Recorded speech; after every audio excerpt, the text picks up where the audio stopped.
Alright, Yoski mga kabrando ko. At areho, nandito nga tayo sa aming tindahan. Dini sa may pick-up pita. At yan, kasama natin si Baby Telelot. At meron tayong ayusin o ikakabit kay Baby Telelot natin mga kabrando. Napakita ko lang sa inyo, aring ating nabili from Malaysia. Ayan ho, in-order natin overseas mga kabrando. Tuturo ko lang sa inyo kung paano ang budget meal. Ang budget meal build mga kabrando. Oil seal na LCM kulay red. Tapos meron din siyang goma para matansya yung play ng kanyang shock. Ayun mga kabrando, yun. Ayan, nalaglag na. Tapos meron din siya LCM na sticker. Ayan o, LCM sticker. Pag ganito mga kabrando, ikakabit natin mamaya yung sticker na yan para lalong mas maangas. Yon, ito ho ay budget meal build na ginagawa natin pero may dating para yung sa mga hindi kaya na bumili ng ganong kadidiin na pyesa ay may option kayo mga kabrando pero may dating. Anyway mga kabrando, tinanggalo natin muna ang kanyang fairings. Tatanggalin natin yung kanyang mini driving light para ho madali tayo makapagkalas dahil ang hirap, hindi ho natin makalas nang hindi tanggal ang fairings. Kailangan natin ng special tools pa. Kaya tatanggalin muna natin ang fairings niya mga kabrando para lang maingatan din ang kahan. Yung mas madali na paraan ang ating gagawin mga kabrando para ho matanggal yung shock. Yan, sina natin. Yan, mas madali na. Mas madali tayo makakapagkalas mga kabrando. Dahan-dahan lang. Yan, mas maluwag na ang ating pagkakalasan. Kaya yon, advice ko lang mga kabrando, tanggalin nyo muna ang kahadine sa harap bago kayo magpalit na oil seal or magkabit na mga ganito mga kabrando. Yan o, bagay na bagay yan. Litaw na litaw ang kanyang kulay.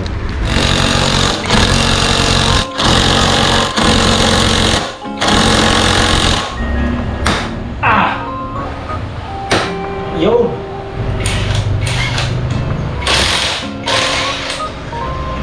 Ingatan natin mga kabrando at bagong pintura. Kailangan ingatan. Yan, okay, kalas na natin.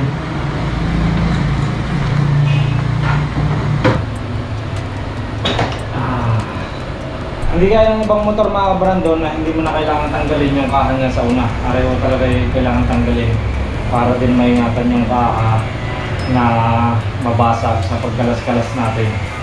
Kalasin na natin ang oil seal.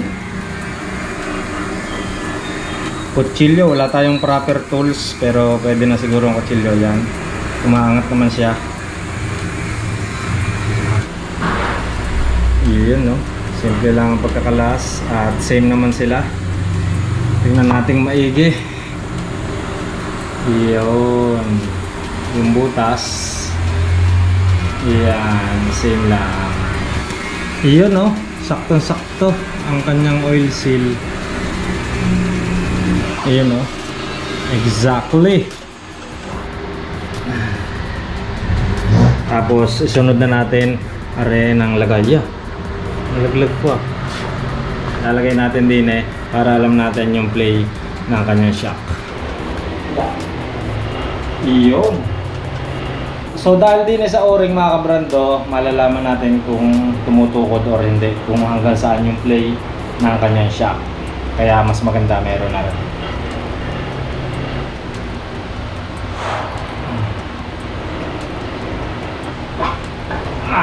Yan na. Okay mga kabrando, atin ang tatansyahin yung paglo-lowered sa kanya kung hanggang saan. Basta mga siguro mga 1 inch lang. Yan. Tingnan natin yung kanyang play yan. Magkasing baba na yan mga kabrando.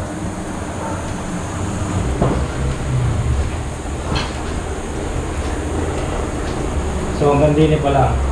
Sigurado pagka may lubak yan mga kabrando, mas mataas yung kanyang play. Ayan, goods na yung kanyang baba. Konting-konti lang. Dahil siyempre pagka circuit concept mga kabrando, hindi pwede na masyadong mababa. Yan, konting baba lang okay na. Mas maigi talaga tayo ang gumagawa para kitang-kita natin or alam natin kung ano yung mga kailangan at mga dapat gawin at dapat ingatan. Yun mga kabrando. Ayan, all goods na mga kabrando. Naikabit na natin magkabila din ho sa kanan at saka sa kaliwa. Ayan. Okay na mga kabrando. Napakaganda.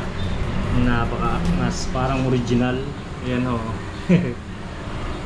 Alright. Kabit na natin para matapos na.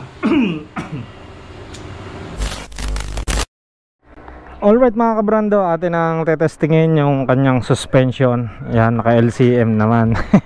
LCM suspension, yan ho, ang ganda. Kulay red, kitang kita mga kabrando, halatang halata. Tetestingin natin yung ating nilowered. Titingnan natin kung tutukod. Alright, let's go mga kabrando. Testingin natin. Matetesting natin yan sa mga lubak or mga biglang prenohan. Okay, let's do this. Testingin lang natin. Maganda naman ang ating position mga kabrando. Hindi naman siya masyado nakatungo, hindi rin masyadong nakataas. So sakto lang mga kabrando.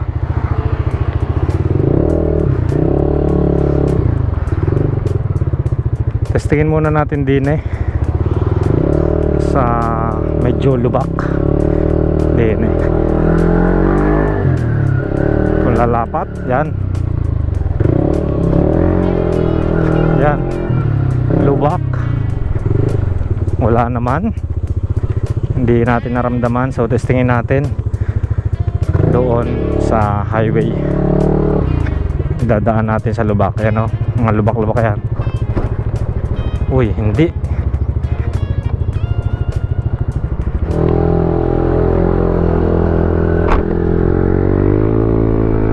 Pick Apita, milk tea and shawarma.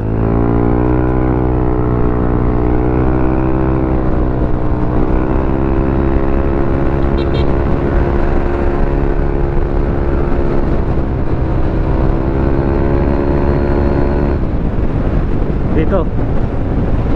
Yan. Taas. Okay lang mga kabrando. Hindi naman ho nalapat. Hindi siya nag-uumpugan. Wala siyang lagutok. Kaya goods lang yung ating pinaka lowered. Yan. Kunti lang naman. Dahil nga aring Aerox masyadong malambot ho ang stock shock front suspension mga kabrando.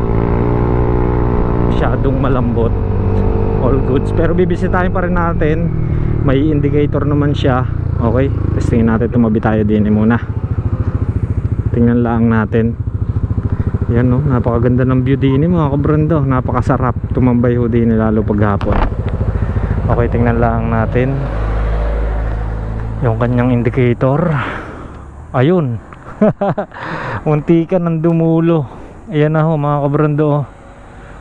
Muntikan na siyang dumulo. Muntikan ng umumpog din pero all goods. Ayan na siya. Okay. Maganda. Maganda ang movement ng kanyang shock. Maganda ang performance. Hindi siya tumutukod. Okay. Yun mga kabrando, flex lang natin si Baby Telelot na napakapogi sa apple green. Wow wow wow.